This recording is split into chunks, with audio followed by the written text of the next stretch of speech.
আসসালামু আলাইকুম। আশা করছি সকলেই ভালো আছেন। বৈশাখ জ্যৈষ্ঠ এই মাসে অনেক সময় হঠাৎ করে বৈশাখী ঝড় চলে আসে।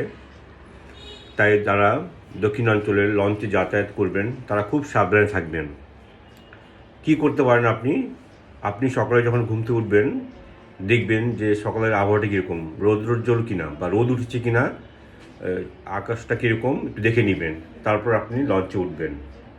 আরেকটা জিনিস করবেন যে সন্ধ্যার পরে কখনো লঞ্চে উঠতে যাবেন না। চেষ্টা করবেন যেন আমি সন্ধ্যার পরে বা রাতের দিকে কোনো লঞ্চে উঠি না উঠি এবং রাতে লঞ্চে ঢাকায় এসে না পৌঁছাই।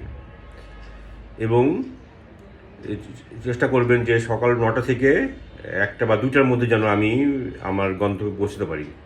এক্ষেত্রে গ্রিন লাইন পরিবহনটা খুব ভালো, ওরা 9টা থেকে 1টা 1:30টার মধ্যে পৌঁছে যায়।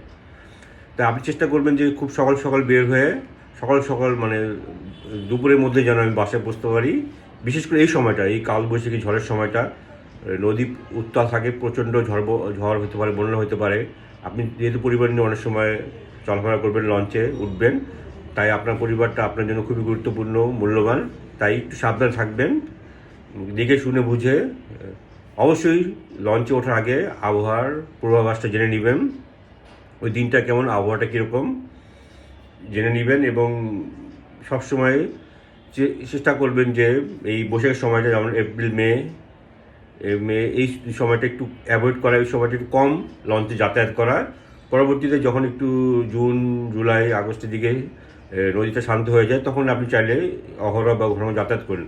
তবে যদি বিশেষ প্রয়োজন যাতায়াত করতেই হবে আপনার পরিবারকে নিয়ে, বা আপনাকে জীবন জীবিকা বেড়াতে যাওয়া বিভিন্ন প্রয়োজন যদি যেতে হয়, তাহলে খুব সাবধানে সকালবেলায় দেখবেন আবহাওয়া কীরকম, পরিস্থিতি বুঝবেন এবং কোন লঞ্চটা ভালো, কোন লঞ্চটা যাতায়াত নিরাপদ, কোন লঞ্চটা শক্তিশালী, সব জেনে বুঝে যেটা আপনার জন্য নিরাপদ হয় সেটা করবেন।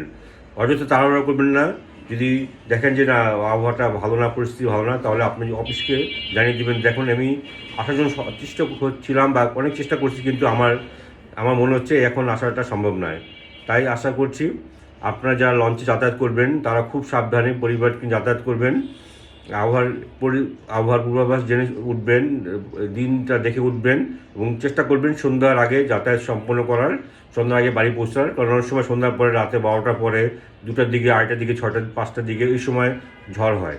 তাই আপনারা যেখানে আছেন, বিশেষ করে দক্ষিণাঞ্চলের বরিশালবাসী, ভোলাবাসী যারা আছেন, পটুয়াখালী যারা আছেন, তারা খুব সাবধানে যাতায়াত করবেন। নিজের পরিবারকে, নিজেকে সুরক্ষা করবেন, রক্ষা করবেন। আল্লাহ তাআলা সবাইকে রক্ষা করুক। এই সময়টা সবাই একটু সাবধান থাকবেন, বিপদ থেকে আল্লাহ তাআলা সবাইকে রক্ষা করুক, দোয়া করি। সবাই ভালো থাকবেন। আসসালামু আলাইকুম।